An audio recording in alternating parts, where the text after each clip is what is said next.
क्या 2029 में Apophis asteroid हमारी धरती से टकरा जाएगा?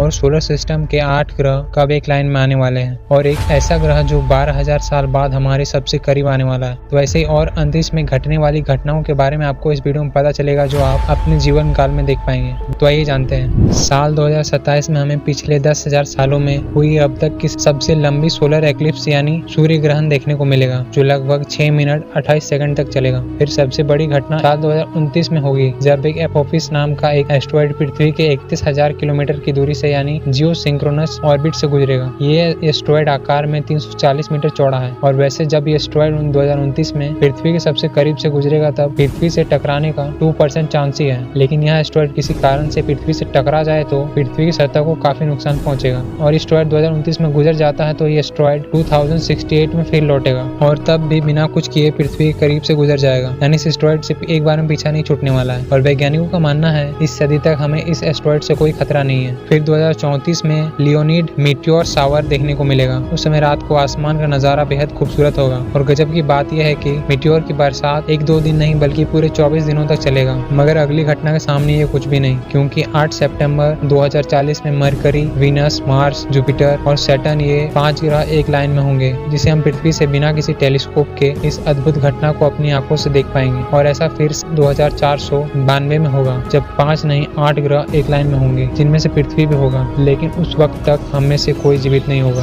फिर 2040 में ही एक और घटना होगी, जब न्यू होराइजन अंतरिक्ष यान सोलर सिस्टम से बाहर जाएगा। और ऐसा नहीं है कि यह पहली बार है, इससे पहले भी कई अंतरिक्ष यान सोलर सिस्टम से बाहर जा चुके हैं। लेकिन फिर भी नासा के न्यू होराइजन स्पेसक्राफ्ट ने 2015 में इतिहास रचा, जब उसने प्लूटो के पास से गुजरते वक्त प्लूटो की पहली तस्वीर भेजी। फिर 2061 में अगला बड़ा इवेंट जुलाई 2061 को होने वाला है, जब सबसे फेमस हेलिस कॉमेट 76 साल बाद वापस आएगा। फिर 2075 में अब तक बताई गई सबसे रेयर यानी दुर्लभ घटना होगा, जब 90377 सेडना नाम का एक बौना ग्रह हमारे सूर्य के बहुत करीब होगा, जिससे वैज्ञानिकों को ऐसे किसी चीज या ग्रह पर रिसर्च करने का मौका मिलेगा जो दूर अंतरिक्ष से आया हो। और इसके बाद ये बौना ग्रह करीब 12,000 साल बाद वापस आएगा। फिर उसके बाद साल 2083 में ये बाइनरी स्टार सिस्टम वी सेगिना नाम के ये दोनों तारे आपस में एक दूसरे से मिलकर एक तारा बनने वाले हैं, जिससे उम्मीद है कि वी सेगिना लगभग 1 महीने तक रात के आकाश में सबसे चमकदार सितारों में से एक बन जाएगा, जो हमारी पृथ्वी से 7,800 प्रकाश वर्ष दूर स्थित है। पर शायद 2080 तक ये घटना हम में से ज्यादातर लोग ना देख पाए। पर दुखी होने वाली कोई बात नहीं, क्योंकि इससे पहले वाली घटना तो देख पाएंगे। तो उम्मीद है आपको वीडियो पसंद आई होगी। तो और भी अंतरिक्ष से जुड़े रहस्यों को जानने के लिए the space supreme YouTube channel को सब्सक्राइब कीजिए।